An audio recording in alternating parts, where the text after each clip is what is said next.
destroy some CEO's life and you knew he was having an affair, that's the kind of perfect thing where you would just set it up. Yeah. Make it look natural. With the band, you know? Yeah. So it doesn't come back on you. But then again, make it go viral, you know what I mean? Viral is what you need. He's not going to lose his equity in the company, you know? Like, he's a, although he's like, I don't think he's a founder, but he was given I've read this out in PPD, he was getting like a founder level equity package when he joined Ego. Wow. Interesting.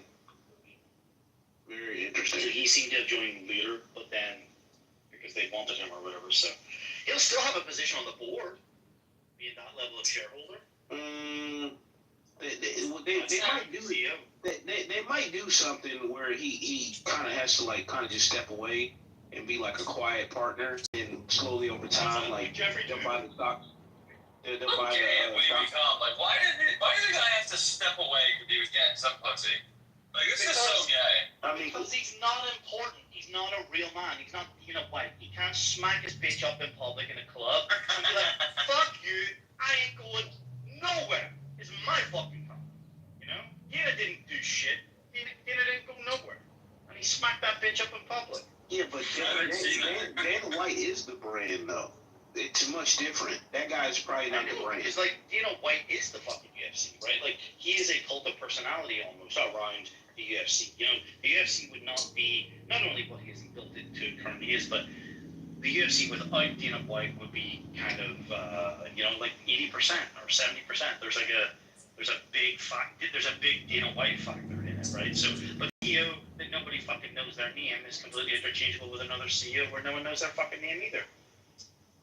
So that guy's problem is he's a fucking nobody, you know? This is why no one will ever remember your name, because you didn't smack her in the fucking face and say, fuck you, I'm not going anywhere. Sorry. I don't know. I love that meme. It's like the Brad Pitt is fucking Troy, isn't it? That's why no one will ever remember your name. Yeah. You know, I love that. But the reason why, you know, like this is like so funny is because like it seems like a natural thing, regardless if it is or not, Diego. It was Donald Trump's later Secretary of Labor, who was then U.S. Attorney in the Southern District of Florida, who took care of it for Jeffrey Epstein and took what was a prepared 60-count federal indictment to throw the book down for this complex human trafficking, sexual abuse of minors. You know, I've been listening rather carefully, and I'm a little bit concerned that T-Rob's here got such satisfaction after hitting his niece in the face, and now he wants to put her in his dog cage. Let's just say something doesn't seem quite right here with Tim. Tim, I know it's probably Friday night over there, but be sure tomorrow to take your medication, read a good book, and take your fucking ass to the gym, you sick, twisted, demented fuck. Yeah, I got a question. I got a question for the room. Everybody think about please questions at the end. No, this is the end is here. Please hold on questions to the end. I exclude y'all from this question. To the rest of the room, though, who is more apt to be on medication? Tim or John? The bipolar. I'm going with Tim on this one. He laughed. Well, it's a typical Schwartz question when you have nothing else interesting to ask. Oh, okay. Fine. I mean, Karsten, how likely is it that you're on medication? I don't know, man. Based on what, though? Based on what? Actually, this is a whole room of medication people. Oh, it is. Are you vaccinated, Karsten? I am not. Are you boosted? No. To be boosted, you have to be vaccinated. You sure about that? Because is there really any difference between a vax and a boost? Guess what? It's a different word for the same thing. Why don't you give us a little preview? T-Robs was an Irish potato snitch living in Northern Ireland, using social audio chats to talk about beating his younger niece and how much satisfaction he got after he slapped that little cunt in the face. And now he wants to put her in his dog cage. What in the fuck is he talking about? Does the man have anything interesting to talk about other than slapping and talking about how gleeful and joyful he got him when he slapped his niece in the face? What kind of a man decides to slap his niece in the face as opposed to actually just like maybe peacefully saying, hey, we need to talk about this and relax? Instead, I'm going to slap you in your face and put you in my dog cage. Then come on a social audio chat app for 30 minutes and jump around like an excited little child talking about slapping his niece in her face. Now wants him to put her in timeout when she's losing toward him. That's during Just wanted to provide a recap on the room. I got shit to do today. Fuck off. We had said, like, once the judicial branch breaks down, because we were already talking about how they move when it comes to presidential immunity. I said, once the judicial branch breaks down, next is going to be the press. Like, this is ridiculous.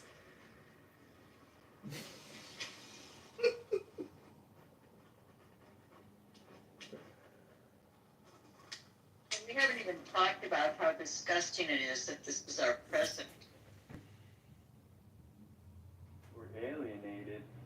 Yep, until he's gone.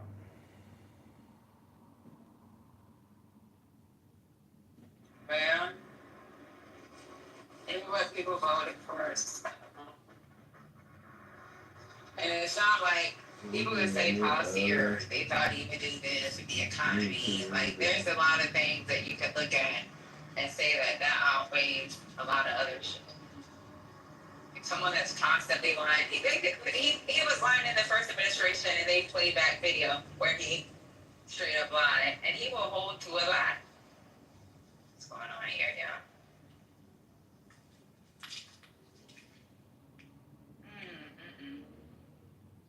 You know, I had school-age kids during the Clinton administration, and I was a supporter of Clinton, but when the whole Monica Lewinsky thing happened, the way that I looked at it was that here was the, top person in our whole entire legal system putting his hand on a Bible and lying. And that alone was like, what is this teaching my children? And that's why I was really in favor of that impeachment. It's not all our fault, right? Because Elon Musk put in $291 million into his campaign, and you can't say that didn't have a lot to do with it.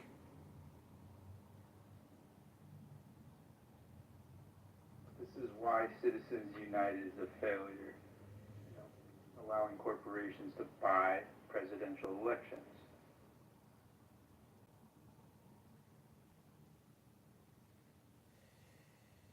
It's a very misleading bill, just like Big Beautiful Bill. Citizens United, Big Beautiful Bill, strips us of more rights. It's a neocon versus the Americans, and we gotta cut the head off the snake. It's gonna be Musk, like Netanyahu said. He's the real president.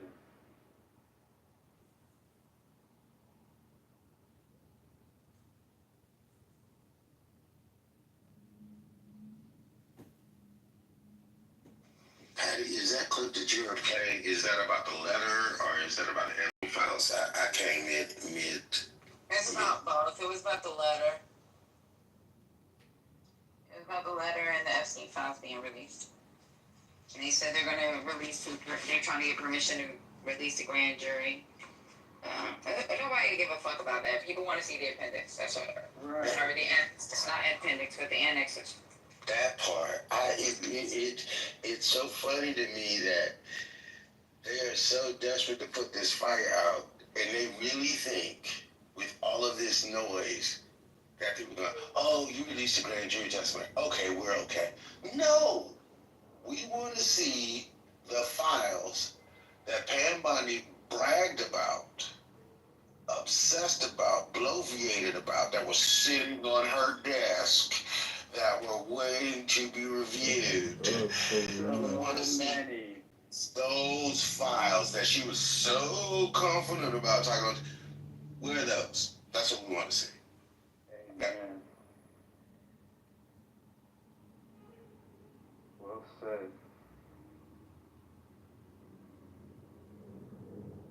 So Matt Cool said, "Can the letter be sourced, or they can't source the letter?"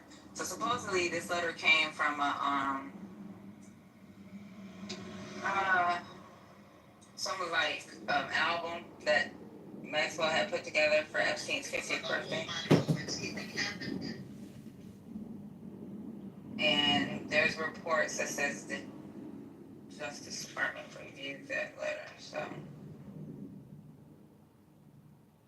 Patty, did you see that as soon as he came out and made that comment, I don't even draw. I don't even like drawing. I didn't like drawing in kindergarten. Then all of a sudden, everybody just started spewing out all of these doodles that he does, and he sells a doodle to charity like every year. I just thought it was hilarious. That was fun. yeah, lying about drawing and you selling. Fuck out of here. I don't draw. I don't even know how to spell. I don't write letters. You know, what I think is we're seeing this. We don't know all the things we haven't seen. Well, there's too many people that have been talking on how fucked up the administration was in the first administration, and they're more in fear of a second administration with loyalists. So, not saying that they weren't loyal in the first administration, but at least a lot of them didn't want to go to prison, so they wouldn't fall in line. Either got fired or so. Well, for sure, but imagine, for example, if they uncovered a little letter that he wrote to Putin, and suddenly, you know, this becomes a national security issue. I mean, there's just, this thing happened to slip through, but we don't know how much stuff is out there that is compromising. Well, we do know from Lev Parnas' confession to Congress that there's a lot of shady shit going on in the administration back then. Well, and I'm sorry. Mm-hmm. Whether you want to believe Lev or not. You know, the reason I believe Lev is that I don't think he has anything to lose, frankly. I mean, he did his time. He has been on the inside. And so, you know, what his motivation is, I look at what his risk factor is. And it would seem to me he doesn't have anything to lose. He only has something to gain by, you know, coming clean at this point. I mean, he's been doing that for a long time, actually. I don't like the guy. I don't support him. You know, yuck. But he is, you know, it isn't surprising, actually, that people who've been on the inside of all of this fuckery are going to be the ones who have the information. It just stands to reason. Yeah. I would think they would have a way to be able to, I mean, that the FBI, somebody would have a way to be able to confirm whether something is authentic or not. There's got to be a way, handwriting experts, all that sort of thing. We have all those tools.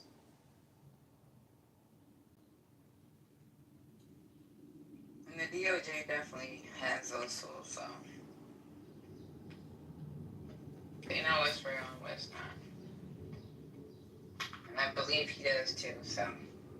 You know, Patty, it also scares me because when things like this happen, to me, they are the impetus for him to do something worse, for him to take us into a war situation, to create a martial law situation, to do something really damaging and dangerous to distract and get the attention off of himself. Then I think we're at a danger place. It's not just the thing itself, it's the fact that the focus is now on that. Hell, that's my biggest fear, is that he will get cornered and he will just randomly start a war, Right. To actually say, well, we can't have impeachment hearings because we're in the middle of a war with the enemy. That's really my biggest fear. Right. that's when people are the most dangerous, the cornered animal thing. And he is so that persona. He's that person. He's that animal who will do that. And, he's got all the power in the world to destroy all of it. That's where it gets serious. I don't give a shit about Epstein. What I care about is what this leads to. It's definitely a national security liability. You look at Netanyahu with the Syria bombing. He was under trial, under fire for war crimes against humanity, facing a life sentencing, and just like you iterated, the fact that they were able to do that, he was able to get out of sentencing. So it is a playbook play they're going to use if we don't get ahead of it. Well, it's silly to not have elections. This is, I believe, I don't know the law on this, but I think I'm right that if a country is at war, you do not have to have elections. You can decide to not have elections. I think this is all part of the plan of not having elections. Yeah, They have to have elections. She's right though, like if he gets away, if he can keep dodging cases and keep dodging the courts, he will use that. He will pull that card. No, you have to have elections. We're 3 years out. We shouldn't even think like that. We need to focus on one thing at a time. He has more than enough evidence to oust it, just like Netanyahu. So, the whole reason for October 7th was because of the uprising of Israel against Netanyahu.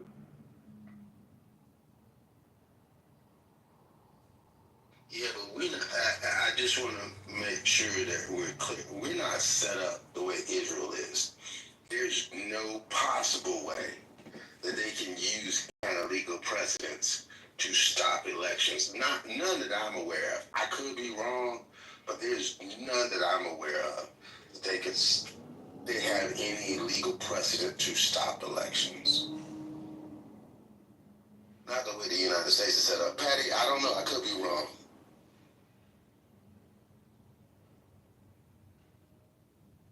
Sorry, I just looked it up, and what I'm reading here is 47 U.S. Code 606-1 powers the president, and what it says is during the continuance of a war in which the United States is engaged, the president is authorized to cancel elections if he finds it necessary for the national defense and security to direct that communication, as if his judgment may be essential to the national defense and security, will have priority with any carrier subject to this chapter. He may give these directions at and for such times as he may determine and may modify, change, suspend, or null limit for any such purpose as he's authorized to issue orders directly or through such person or persons as he designates for the purpose through the mission. So I don't know. I'll put it in the chat, but I'm looking at Cornell Law School. The question I asked was, when can a president cancel elections? Well, then, I stand corrected. Predictable programming. Yeah, but they can't do it unilaterally. So Congress would have to be involved. So the problem with this statement is Congress sets the date, right? There's certain constitutional provisions that's not going to allow him just to do it. Oh, so Patty, what you're saying is he couldn't do it. Congress would have to agree that it's the best thing for the country. He could propose it, but Congress would have to approve it, is what you're saying, Patty? Right.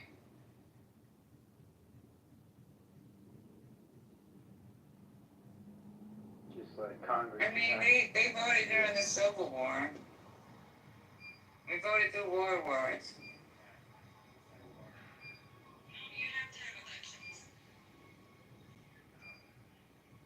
And then if you look at the 20th Amendment, it actually says, like, when it starts and what time, the day it starts and what time it ends, right?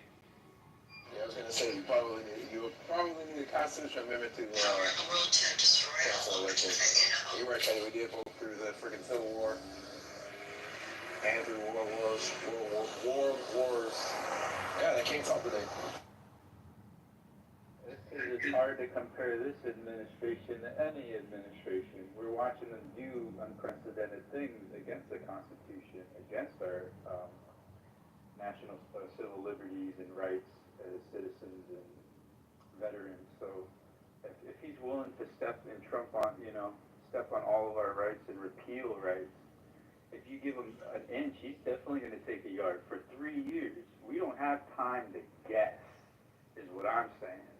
So with L, we need to move accordingly, like worst case scenario, not best case scenario, because he has never been honest.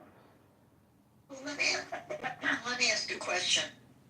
He seems to think he can issue an executive order to do anything he wants. So, for example, when he bombed Iran, that wasn't approved by Congress. He just did it. Had that initiated war, then Congress wouldn't have approved that war. It would already have happened. Why now? I see that fallout, L. You saying that he issued an order to bomb Iran, which caused a war. Yeah. There you go. That's what I'm saying. That's what you're saying. So you're saying he could do that again. He could issue an order to bomb somebody, which would cause a war, which Congress, they could retaliate. Then Congress would have to approve for the United States to declare war on the country that retaliated. That's what you're saying? That is what I'm saying, but what I'm saying is by that time we're in the war, at which point the question of elections comes up. I mean, obviously Congress is supposed to approve all of this, but he seems to be operating by executive order from minute one of this administration. So I'm just saying the action to bomb Iran that we just saw him do was not approved by Congress. And he's getting away with it. He's doing it so fast, so frequent, just like Netanyahu, that they can't even hold him accountable. The court system can't keep up with his law breaking. Ed, how is this a stretch? We're just talking about what he just did. I don't know how that's a stretch. He literally just bombed Iran without Congress admission, without their permission. He didn't go to Congress and say, hey, I think we should do this. How is that a stretch? That's a matter of fact. But that wasn't war, that was military action. You're right, Patty. You're right. That was military action. But L's point is he could take the military action that could cause that. I don't know why that's such a stretch. He could have easily initiated war, though, regardless if it was just a military action. And there is nobody to stop him from taking ridiculous military action, like nonsensical military action. At least in the first administration, there were some generals that have been there a while that said, hey, bro, no, this is stupid. We're not doing this. There's nobody to stand in his way now. He's only surrounded by sycophants at this. Yes, and SCOTUS is not going to do a thing because they've given him impunity. It's like checkmate.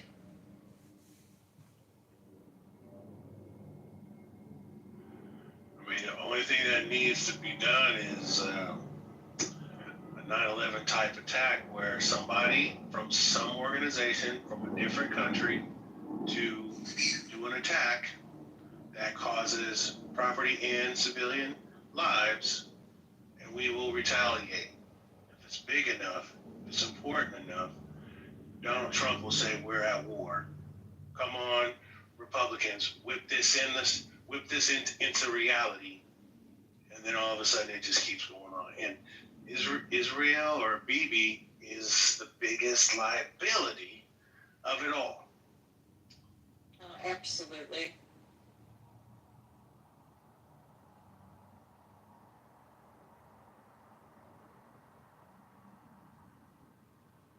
I just keep going back to the fact that, since 2016, all we've been hearing, he's not going to do that, then he does it. He's not going to do that, then he does it. He's not going to win, then he wins. He's not going to do this. He's going to release his taxes, then he doesn't. I mean, literally, we have all these years of all of these things that you guys are fear-mongering. He's not going to do that, and then he does it. We have 8 years of that over and over and over and over and over and over and it. That's unconstitutional. He's not going to break the law like that. And then he does it. I mean, how many times are we going to get slapped in the face? And I just don't. Well, and It is endless. I'm sorry. no, Yes, I am. I was just going to say that to me, when I look back at 9/11, one of the lessons of 9/11 was that who would have thought, like, we sat there, we stared at this, and it had never entered our mind. I mean, certainly never entered my mind, this image of airplanes flying into the Twin Towers. So if you haven't imagined it, you can't even, it's like outside the realm of what you think is possible, which is why I think, you can call it fear mongering. I don't think it's fear mongering at all to actually envision all of the worst case scenarios. And in a sense, the more bizarre they are, the more likely they are to happen because we don't see it coming and then we don't prevent it.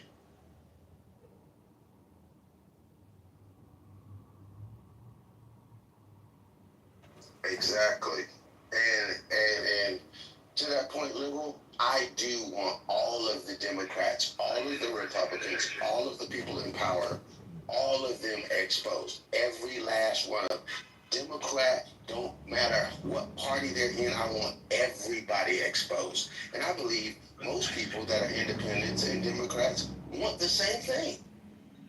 The scary thing is we cannot clean house on the Republicans and the Democrats without cleaning Trump out first. If you do it the other way around, all power will go to Trump. You need to do him first, and then you can clean house, and then you can replace it. Because that vacuum, if you clear out everybody else first, then it's a fucktard sandwich. I don't know if I can say that, but seriously, it's a power vacuum, and he's trying to absorb as much power as he can right now. So, just telling you, there's a sequence, a way that we got to do this that will, have him concede his power and reduce his power. If not, he will only get stronger. I agree with Dr. Dam, and a fucktard sandwich is the correct medical terminology to be used in this case. Seriously speaking, though, you have to take off the head of the snake. You have to fight the bully. It is on face value, Trump. I would go one step further, and just to be sure, and just to be thorough, Musk must be extracted as well. I don't give a fuck how many black eyes they gave him. I want him out. He never should have bought this election, and it's a huge mark on our democracy and our history. You know what? To that point, it's one of the reasons why I miss John McCain so terribly. I miss him so terribly because I think he got the closest of all politicians that I know of trying to get dark money out of politics. I really think he got the closest to getting it done. And that's why I want everybody exposed, because buying elections and the dark money that's involved is on both sides. And we need to strip that clean. There needs to be limitations on contributions. The loopholes need to be closed. These PACs need to be regulated and oversight. I mean, they need to be. My industry is more regulated than PACs are. It's crazy to me. All of that needs to be done. And I want everybody that is suspect, they need to be outside with no drawers on, with their booty cheeks flapping in the wind. Everybody, I don't care what party they're in, everybody needs to be exposed. Amen. Booty cheeks in the wind, that's a bit far. It's a bit far. But I understand your sentiment, for sure. It's fourth quarter, it's fair game now. Speak from the heart, speak from the gut, because we need to reach this next generation and let them know what time it is. So, and that is what they understand. We just listen to the presidents. They grab them by the, they were a bunch of rapists, referring to while he's recruiting and selling basically normalcy of this behavior is unacceptable, period. I still think we're headed towards war. It's gonna happen, and he's gonna be our wartime president. It's gonna unless we can kind of shake something, he's gonna be our wartime president. He's trying. You're right. That assassination attempt was the biggest rally for him to be the wartime president. And I put a link in the chat. I'll put it back in the chat. But y'all, when you see this link about this different angle, his team, after he got shot, runs right in front of the line of fire, casually, just like it's a WWE event, or, you know, basically it looks like a concert. And you know, when they grab the photographers, like, okay, come over here now. And they position the photographers. That's what Trump's, I don't know if it was a production assistant, it was someone from his administration, in the very low, and they have this angle, and they lower the flag, too, for that position when he raises his, it was insane. And I've worked on Hollywood sets. It is definitely a rally to make him, as Dan described, a war president. Yeah, I just see how he's my large indicator. Like I hear what you're saying, and I think that's definitely involved. But my push button was when I'm starting to look at how he's shaping the economy, how he's shaping the education system and the economy at the same time, and the way it's looking under the guise of culture wars and the exclusion and deportation of people. This is eerily similar to what World War II was like. You know what I'm saying? They did this for the Japanese internment camps. They pushed people out. You know, they had to have all the men fly out to fight wars, and the women, they were the women and minorities and children. They filled the industrial plants. The thing that's missing now is we just need to reindustrialize, and that's what we're claiming that we're trying to do with automation. But it's just this is War 3.0. We're building up to it, and the fascism that comes in play. It's hard for me to not see a fascist country that hasn't created war. In fact, it seems like the countries that were down or depressed for whatever reason, they rose out of that through fascism and a fascist war. And there's too many things that are lining up based on historical context. I'm just saying, on a macro level, that's what I'm saying. So it seems like we're going right there, and all we needed was that psychopath, megalomaniac type person to sit on the throne of that country's version of fascism. And we're here now, and we have our person who's looks like he's sitting on the throne of fascism. So on American fascism. So I don't know. I do think it will run its course. I do think that we will make it through. I just don't know what America is going to be once we've run through this course. And as we're going through it, it is hurting like a motherfucker right now. And there's a lot of blood already as far as I'm concerned. So. Now you understand the campaign for Make America Great Again. By the time this fucker's done with it, we are going to have to make America great again. We're going to have to do a lot to move the needle right back to zero. But thank God for automation and everything else, because we will be. ChatGPT has given me enough hope with 5 of the bright minds of this country, of the next generation. It's like we have nothing but solutions, and it is that much more insulting when some pedophile comes and tries to label us as a problem. I'm with you. I don't think that's going to stop them. No, I mean, we can talk all day on this pedophiles. That's not going to stop them. It's going to unify. It's going to unite this country like you've never seen. You think Me Too movement was a fucking movement, watch what happens when everybody sees what it is.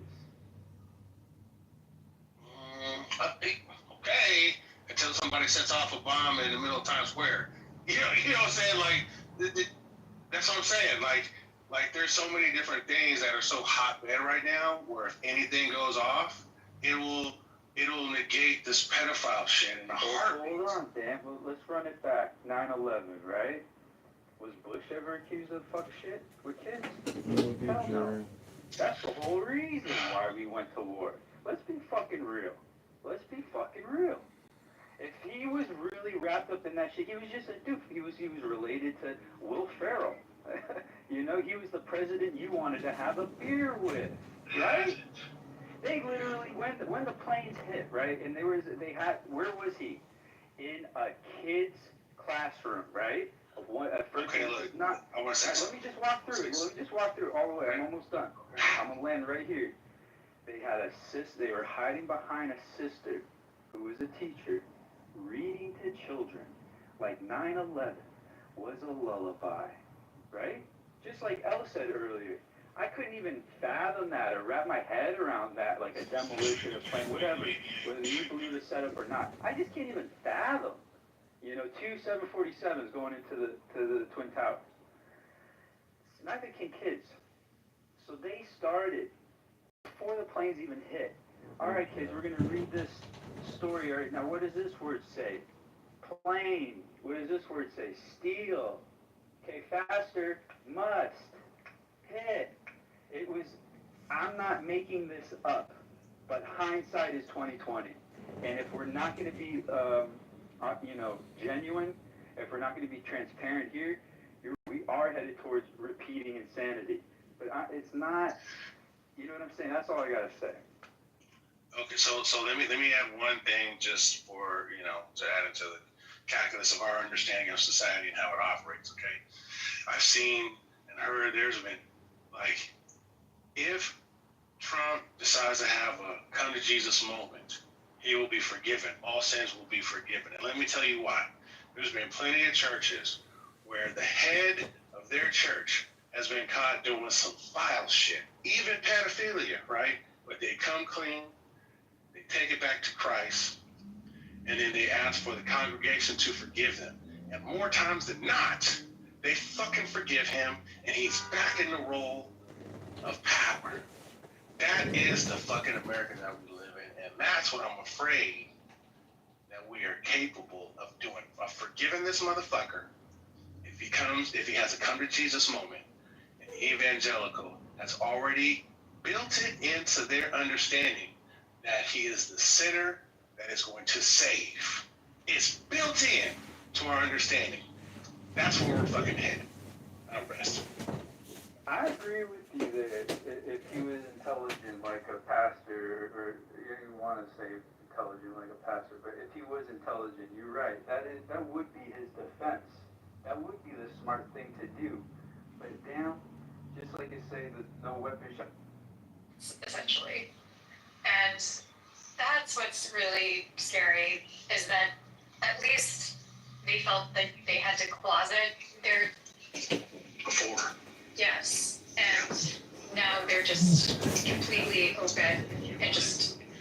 It's so crude. Yeah. We have an Anon in the room, and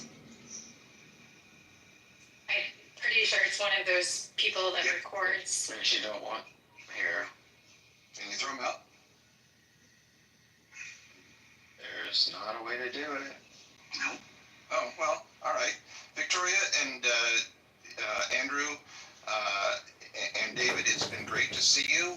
We will just teach this person to go fuck themselves. Excuse my French. If that's indeed what they are doing, yes. Yeah. Well, but you know what? I mean, I don't... The feature, there's no other feature to it. Yeah. Psychopaths aren't necessarily... Yeah, there is no guardrails against these psychos. Well, I think it's unfortunate that when we have all these discussions about it, and I'm not really afraid of it, but I am sensitive to the people who don't want a room recorded be sensitive to it, and yet what's so sad about it is we lose a lot of great content. And I think that's the most unfortunate thing. Like, I didn't record that room yesterday, and in one sense, I can see where if you were on one side of the issue, you might not want it recorded. But on the other sense, here was a person, and I won't even say since we have this Anon in the room, but Victoria, you could probably guess who it was, who never steps out, and she stepped out, and I was so goddamn proud of her. And I just wish we could celebrate it, you know. So there's two sides to the same coin, I guess. Yeah. And Margarita, we do see you. Unfortunately, there is an Anon in the room who we cannot who we cannot eliminate. It's unbelievable to me. Let me just take a look. Do they I wish these anuses would just disappear. I don't understand why Clubhouse has created this shitty feature which just allows people to exhibit stop their behavior. Hilarious. I mean, I know why they did it. They did it. I would have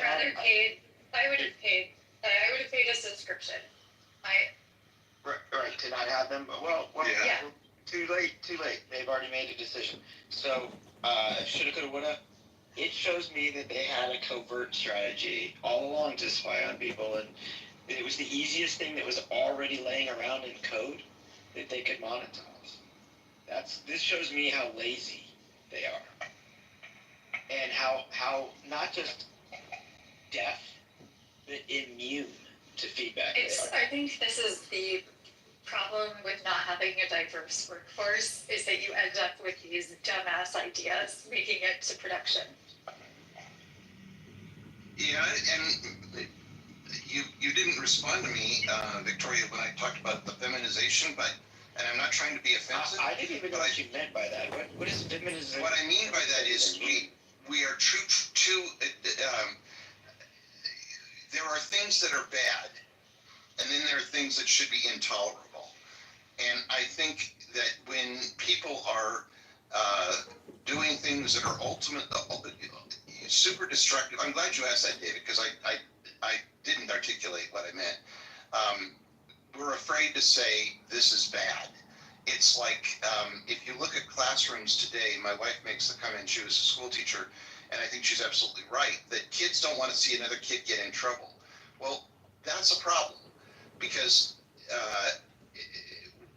you need to lay down some standards that say these things are not a matter of opinion.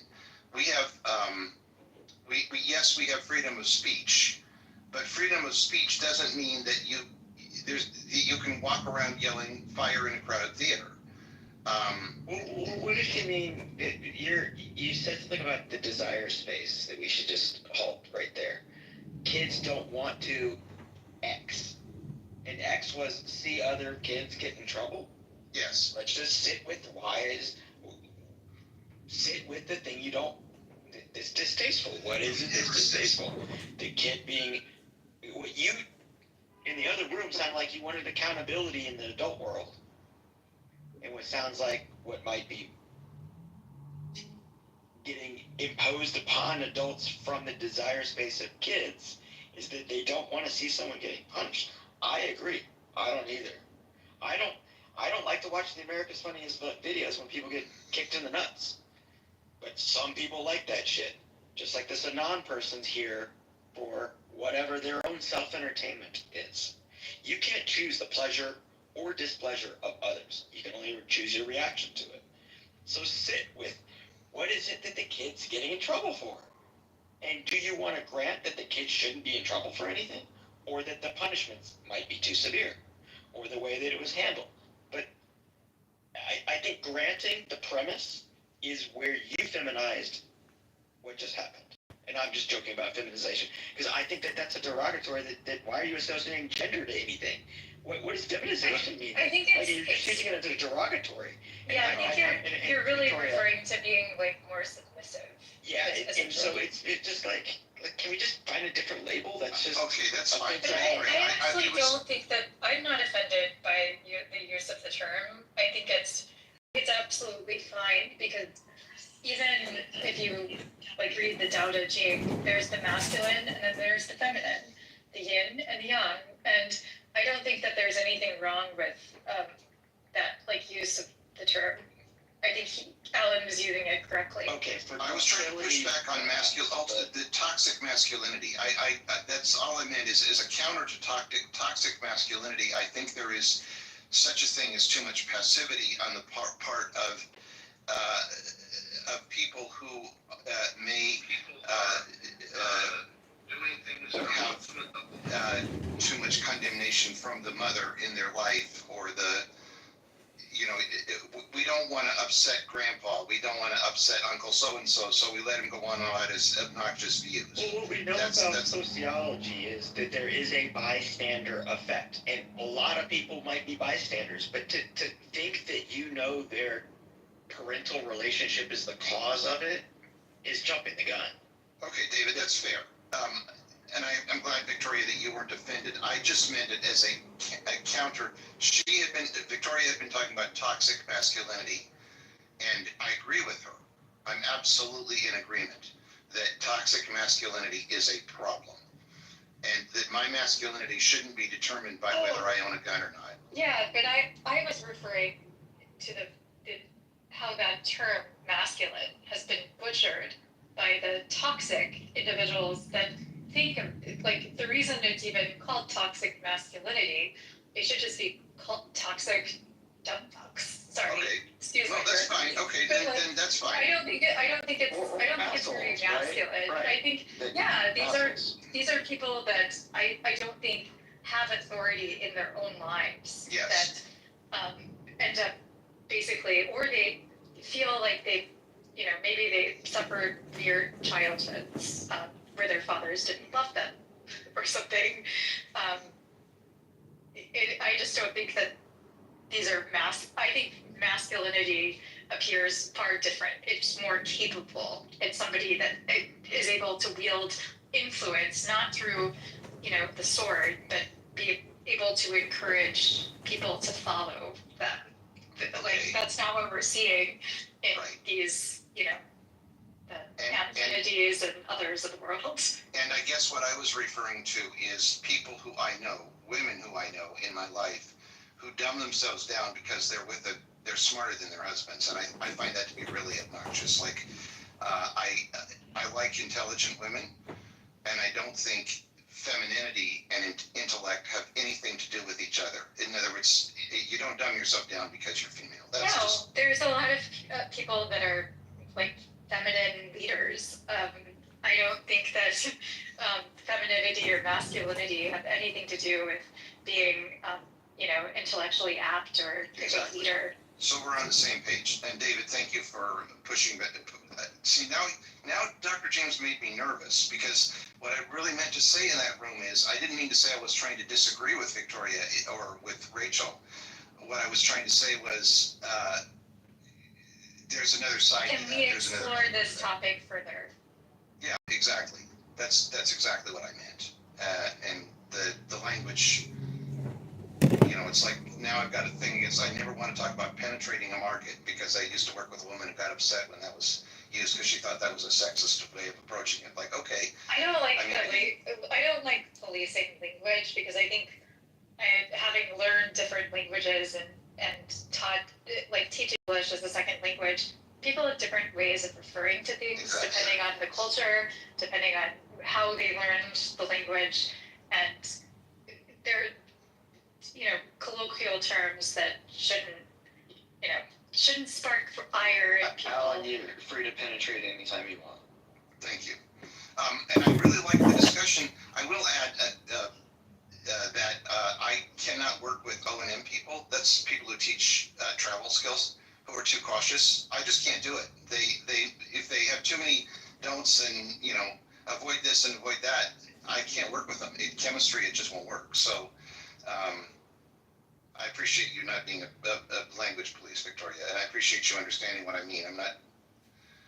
Anyhow, we're done. I'm done on that topic, at least. Is our non-friend still here? Yes, unfortunately. Yeah, full lubed up, probably mid-stroke. Oh,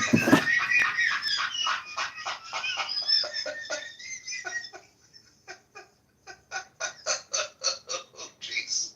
Is that a penetrating illusion? That was a penetrating illusion. I love that. That was really something. Wow. Wow. Okay. Now. God, that's too good. Oh, man.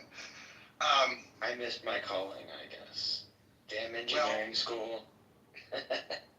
Yeah, comedian, you know. It's all about entropy and enthalpy and efficiency. Yeah, but I like synergy more than entropy. No, I was talking all mechanical engineering, both Yeah. quantities are esoteric for most discussions. By the way, before we go, I've got to bring Brian up for a reason.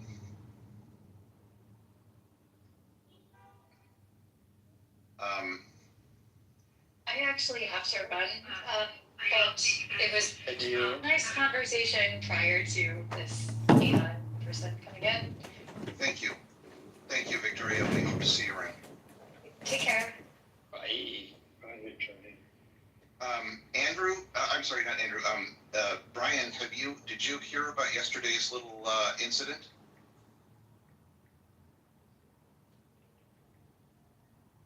And we will not mention the person who was involved because there isn't an anon here. Yeah, just say the capsizing. Just say the capsizing. Use colorful, poetic. Yeah, a person we both know. Have you heard about this little dust up? No. Okay. Well, sometime, unfortunately, Somebody I can't under say the water raised a flag and it lost its water tightness and had to be scuttled. Yeah. Yeah. Happens every week. Well, Brian, I'm going to look for you at some point when I think it's a little more confidential and tell you about it. But a certain individual that we both know, it deserves many kudos for standing up for themselves. And if that's not big enough, I don't know what is. That's plenty big. You're right. You guys can take it up. What were they arguing about? It was a moment to stand up for oneself, and the person didn't take the feedback very well, gracefully, even though he's more than competent to stand for scrutiny. Let's put it that way. Die. No, anyway, he didn't. He dove before battening down the hatches. Yeah, that's for sure. Okay, Andrew sent me the person's name so I can knock him off my list. Oh, it's not, I don't know if he's even on your list. I'm going to close the room, you guys, because of this anon character. But thank you. It's been a good chat. May they not be penetrating anymore. Later. Later. Au revoir.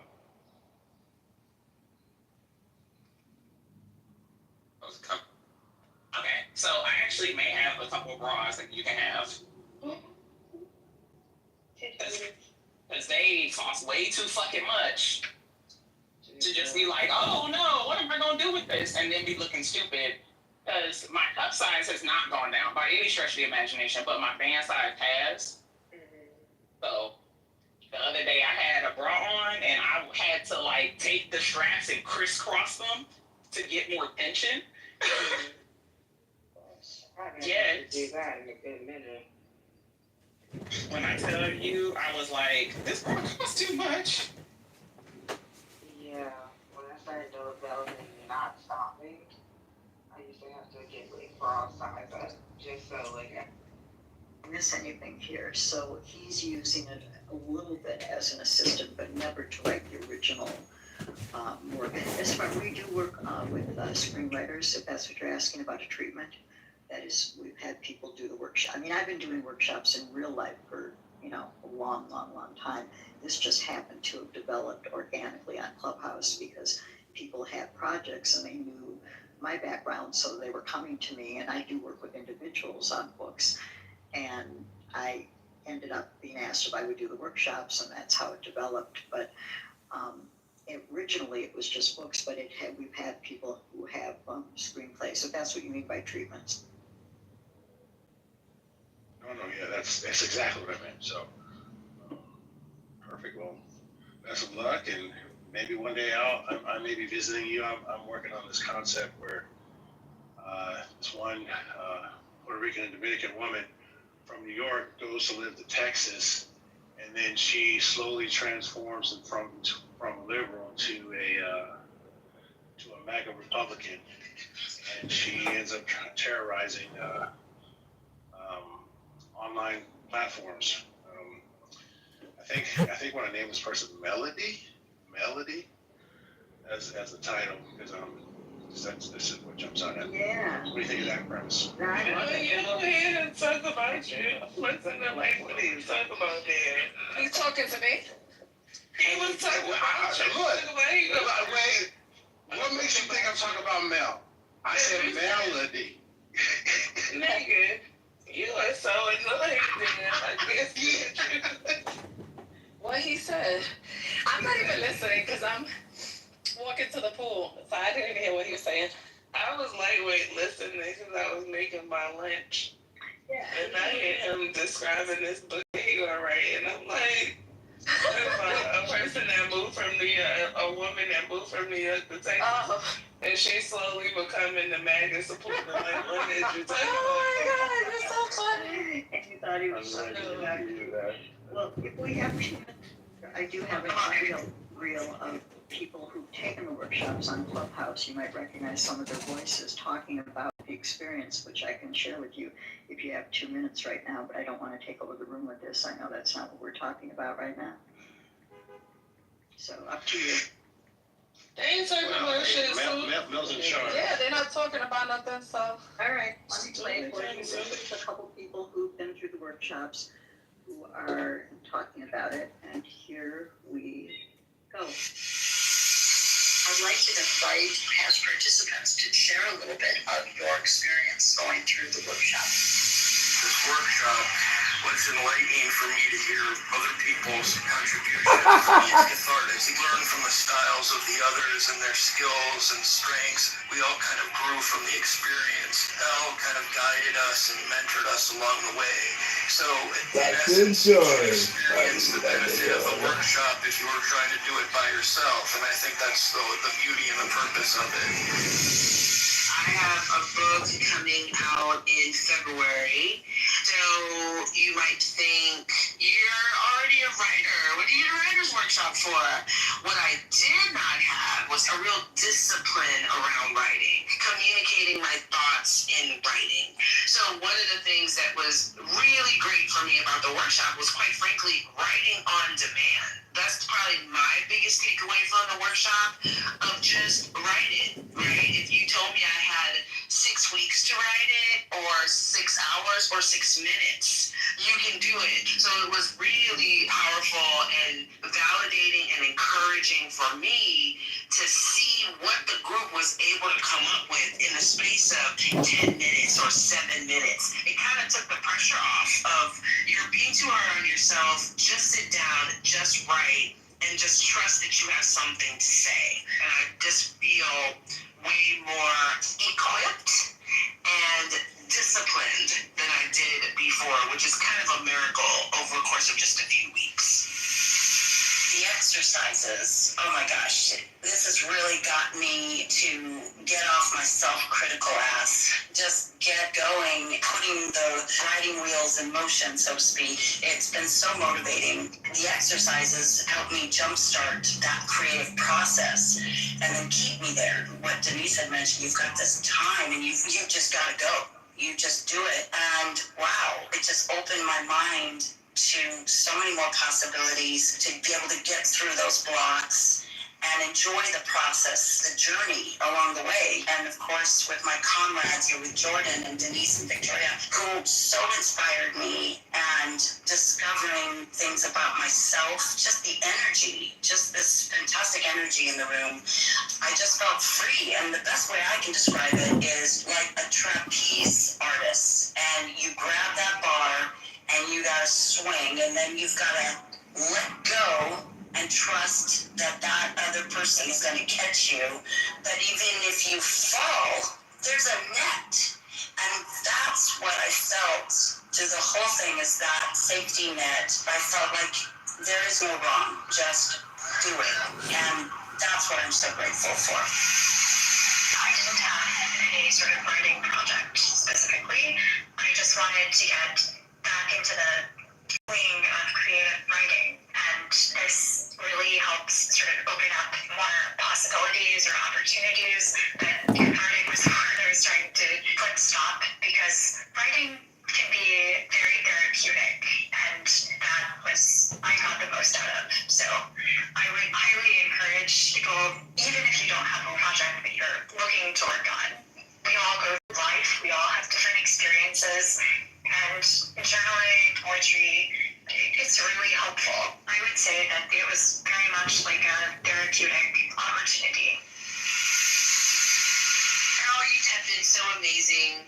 And I love the fact that our personalities are all totally different. We're just totally different people, different perspectives, come from different parts of the country, have different backgrounds, and to just learn from each other and hear from each other, we all got something special out of it. If your schedule allows, and I suggest that you make your schedule allow, it's just a worthwhile endeavor to fall in love with the written word. I resoundingly endorse this workshop. It was really amazing.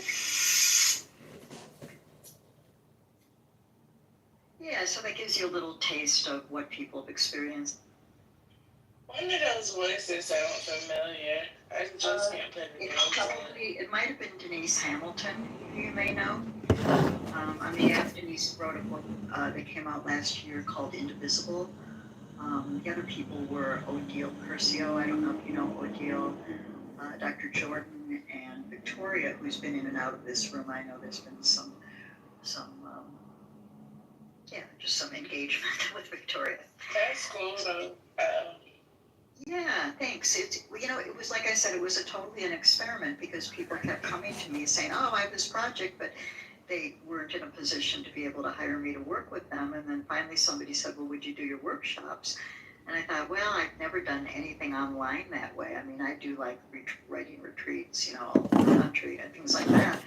But it turned out to be really a great platform to do it on.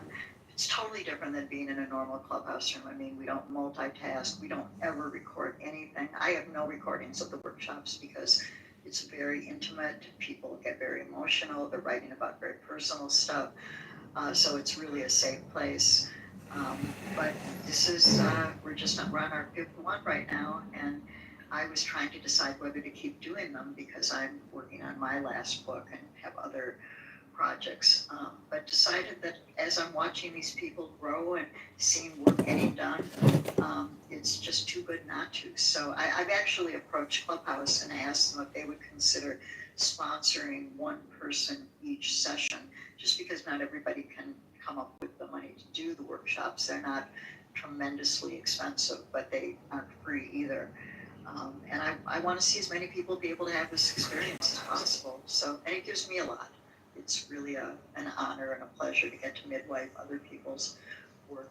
So, yeah, thanks for letting me share it. You give me 6 more months on this app, trust me, I got 4 stories already. Just every character, every person that comes on this app. I mean, y'all are characters. I mean, I know I'm a character too, but y'all are real characters. There's a movie here, Dan. There's a movie called Clubhouse for sure.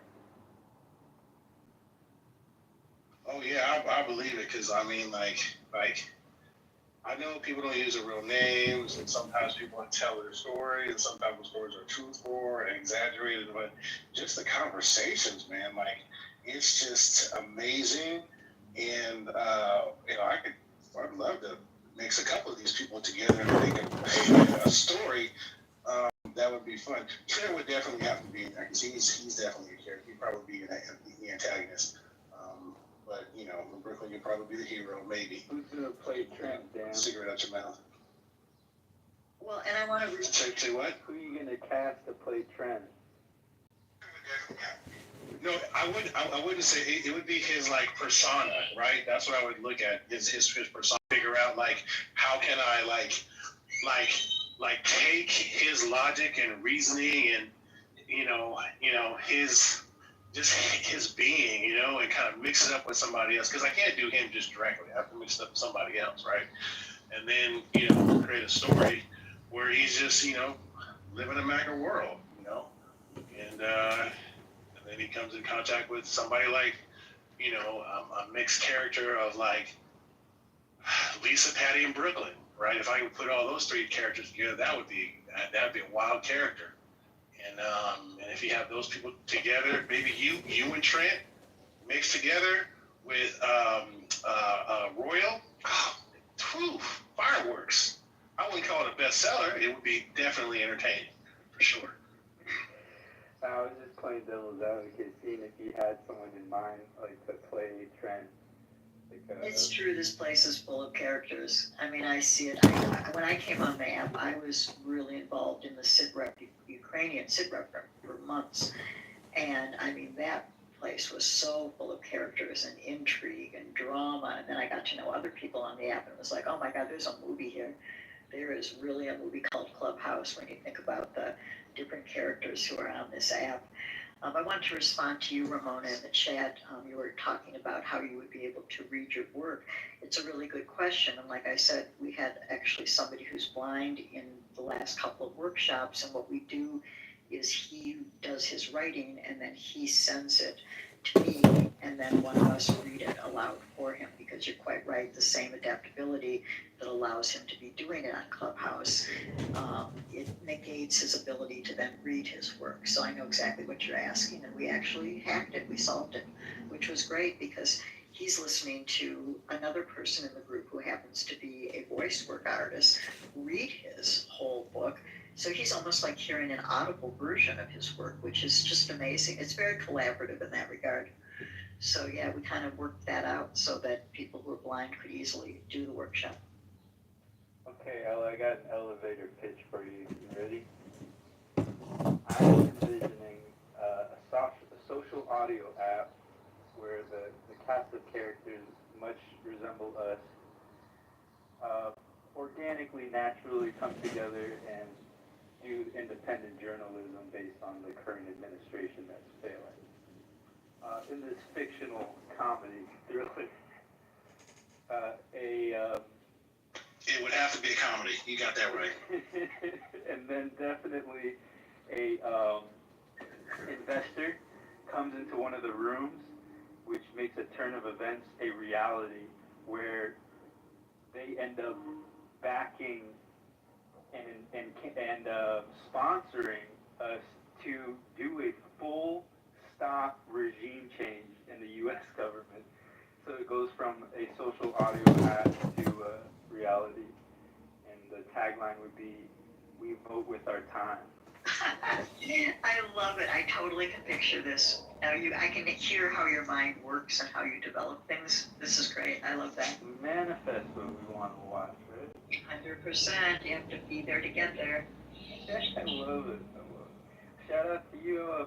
I wish you nothing but success with the work. I feel like it doesn't need much more promoting. Sounds like it's running on its own. That's awesome. Well, it is, and the thing is, I only allow 4 people per workshop because I just can't give people the amount of attention that they need and the quality of attention with any more than 4 people in a 2-hour workshop. So that limits my ability to only be able to do that. So I will, like I said, opening registration for September, probably this next week. But you know, I can always do 2 workshops at a time, but my plate is starting to fill up. I'm also still recovering from lung cancer. Oh my I was diagnosed a little over a year ago and went through treatment, and actually this coming Monday is my 1-year follow-up. So prayers from everybody if you got them. And Clubhouse was amazing. I mean, I had this realization that, I'm used to just sort of pushing through things. I've been doing it my whole life. And when I first got sick, I was like, all right, I'm just going to have to work more. I'm going to have to just do more. And it was like, no, this is not going to work this time. Like, that's my MO. And it was like, no. And I ended up having to give back to really big lucrative projects. And I did a GoFundMe. And I was transparent about it on Clubhouse. And people just came through for me. I mean, I did it in real life community as well. It was the hardest thing I've ever done. I've never asked anybody for a cent, but I really needed help in order to take 6 months to just heal and focus on my own recovery. And hopefully everything will be fine. I'll catch you guys up next week after the CAT scan. Wow, that's congratulations on beating so far. I was looking up while you were talking, maitake and reishi, specifically reishi mushrooms are really good mushrooms for lung cancer. Shiitake as well. Shiitake, maitake, and reishi are all three great mushrooms. Shiitake is delicious. Reishi is like something you want to make with a tea, and then maitake you can cook with as well. They're good sauté. Oh, cool. I'm very into functional medicine, so I'll write that down. Can I ask you a question too? Is it L or LA or what's L? L like the letter L. L. Okay, so just taking it back to the politically correct thing. How is or how will what the political landscape has been like and the laws that have recently been passed gonna affect your treatment and or the delivery of your treatment? Has that been determined yet, or are you still kind of waiting for that, or you anticipate something like? Because I know this is. Are you talking about insurance coverage? Yeah, just all that stuff. Like, how is that going to impact it? Is it going to impact it within the lifetime of your treatment, or is it something that is kind of outside of that? Yeah. That time frame. Well, hopefully I don't need any more treatment, but I'm actually 71 years old, so I'm on Medicare, and I also have a secondary policy, which is killing me. I mean, my monthly premiums for insurance before out-of-pocket meds is almost $600 a month. That said, I haven't paid a penny for anything in years, for any doctors, any hospital, any treatments, nothing. So I spend a lot of money on healthcare, but they shouldn't be able to touch any of that because it's not Medicaid, it's actually Medicare. So you're in the clear for now, so that's clear. So yeah, I mean, presumably everything is fine. We'll see on Monday what the CAT scan shows. If it hasn't metastasized, we'll just continue to be good to go. So that's what I'm hoping for. Thanks for asking. You got this. Yeah, no problem. Yeah. We're here with you. Thank you, you guys. Listen through.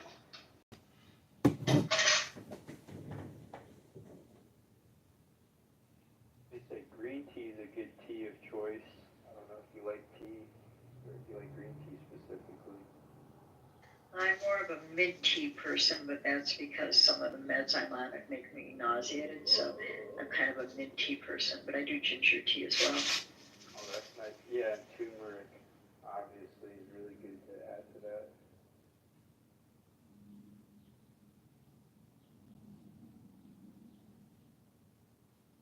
Yeah, I have 2 aunts that beat breast cancer, and yeah, it's so sad seeing women younger and younger, facing cancer. It really is, let food be thy medicine, as they say. I think Joe Salatin said that. Let food be thy medicine, and medicine be thy food. Absolutely. Actually, one of the things that happened this week in my world that was very sad was that, I don't know if you guys have ever heard of Andrea Gibson. Andrea Gibson is the poet laureate of Colorado. Absolutely amazing human being. And they died of ovarian cancer. And she was just fucking believable. In fact, if you really want to hear something that's going to blow your mind, I would play one of her spoken word pieces for you. It's called Yes, and it actually relates to this room. If you'd let me share this, I would be grateful, because we've been talking about stuff that is so hard and painful, and we struggle with it every day. I'd love to share this with you because this is so beautiful. Let me see if I can grab it. This is Andrea Gibson. She passed away on Monday. She's all over the internet. If you do Substack or Instagram or TikTok, you're going to see, I'm going to say there because she's trans. They are trans, so I want to be respectful to pronouns here. It doesn't really matter at the moment one way or the other, but let me share this with you. The poem is called Yes, and let me grab it. Okay, here we go. Hang on a second. When two violins are played. Whoops, sorry. Give me a second. Hold on. I'll get rid of this ad. All right, here we go. When two violins are placed in a room, if a chord on one violin is struck, the other violin will sound that same note. If this is your definition of hope, this is for you. For the ones who know how powerful we are, who know we can sound the music and the people around us simply by playing our own strings. For the ones who sing life into broken wings, open their chests and offer their breath as wind on a still day when nothing seems to be moving. Spare those intent on proving God is dead. For you. Ew, what are you playing? Ew. Oh, I'm sorry. I didn't realize I wasn't on mic. This is Andrea Gibson, who is the poet laureate of Colorado, who passed away on Monday from ovarian cancer, who was an incredible force to be reckoned with. And this is her poem called, her spoken word called Yes. Okay, sweetheart. Thank you. Yes. So, you know what? So I didn't realize that I was listen to. Thank you. Yeah, no, that's my turn. She wants 100%, and I gotta get her to sign her consent first. Oh, sorry. Okay. Yes, I was able to sign her consent, and she's getting some percent. Did you say yes or no? Are you okay with what we're doing? How Gen X are getting their teenage buddies back. So this is my mom and this is my grandma. I recently posted a picture. Okay, here we go.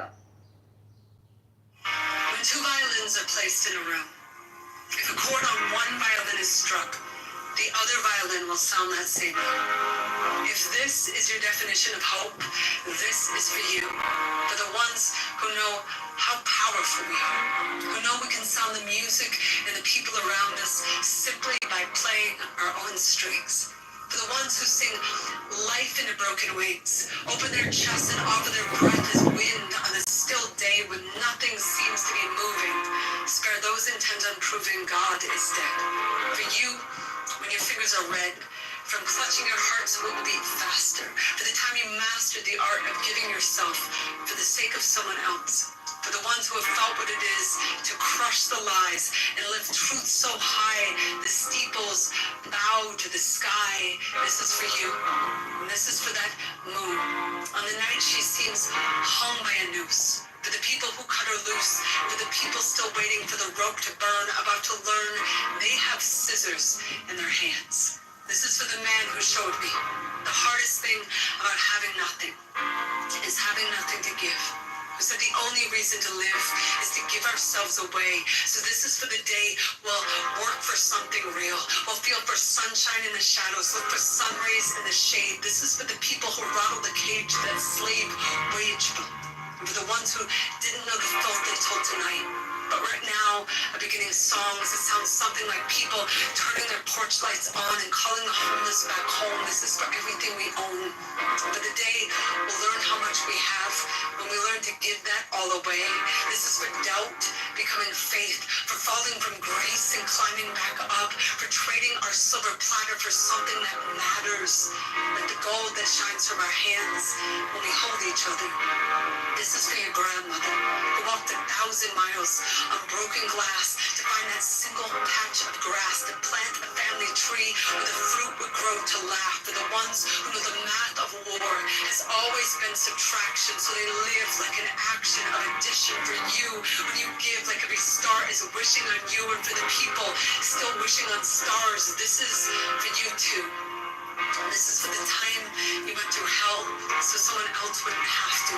For the time you taught a 14-year-old girl she was powerful. For the time you taught a 14-year-old boy he was beautiful. For the radical anarchist asking a Republican to dance, because what's the chance of anyone moving from right to left if the only moves they see are Fox News? This is for no becoming yes, for fear becoming trust, for saying I love you to people who will never say it to us, for scraping away the rust and remembering how to shine, for the dime you gave away when you didn't have a penny, for the many beautiful things you do, for every song you've ever sung, for refusing to believe in miracles because miracles are the impossible coming true and everything is possible. This is for the possibility that guides us, and for the possibility still waiting to sing and spread their wings inside us, because tonight Saturn is on his knees proposing with all of his 10,000 rings of whatever song we've been singing. We sing even more. The world needs us right now more than it ever has before. Pull all your strings, play every chord. If you're writing letters to the prisoners, start tearing down the bars. If you're handing out flashlights in the dark, start handing out stars. Never go a second hushing the percussion of your heart. Play loud, play like you know the clouds left too many people cold and broken, and you're the last chance for sun. Play like there's no time for hoping brighter days will come. Play like the apocalypse is 4, 3, 2, but you have a drum in your chest that could save us. You have a song like a breath that could raise us, like a sunrise into a dark sky that cries to be blue. Play like you know we won't survive if you don't, but we will if you do. So like Saturn is on his knees, proposing with all of his 10,000 rings, that we give every single breath. Y'all, this is for saying yes. That's Andrea Gibson. May she rest in peace. Very beautiful. Thank you for that. Beautiful way to start the day. Well, we get so buried in despair that, this was a very, very bright light who affected so many millions of people. And I'm just, in the Jewish tradition of mourning for a year, I'm going to be playing this every day for this year.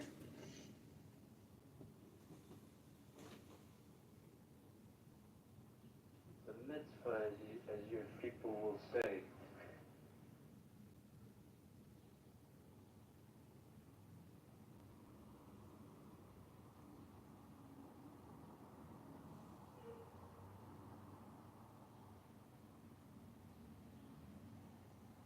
So back to you, Patty.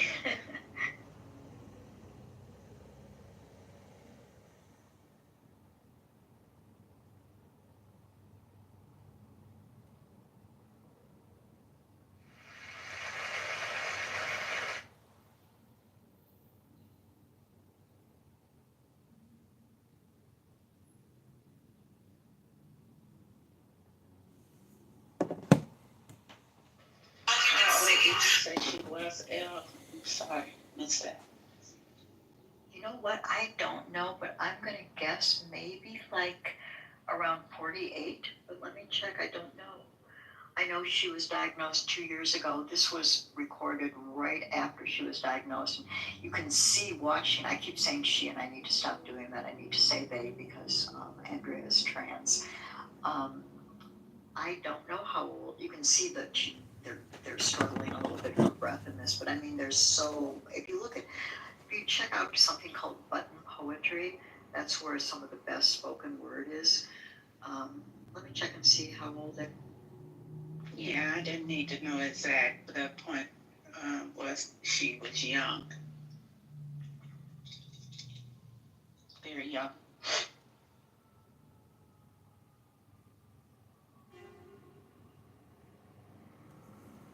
I was right. She's 49, but just shy of turning 50. was an amazing poem that somebody shared. It was a reel of her sitting there reading something.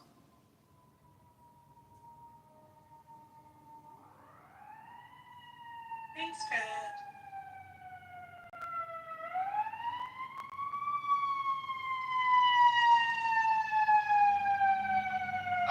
Absolutely, you're very welcome. I would say anytime, but I was woefully ill-equipped to do it. So, yeah, it was. Thanks. You have a great voice. I almost thought you were a computer. I don't get it. So what does it all mean? Stupid ass things like, ooh, we're gonna lose some power. Y'all don't have no fucking power. Most of y'all ain't even your own boss. You working for a white man. Okay? So when y'all talk about these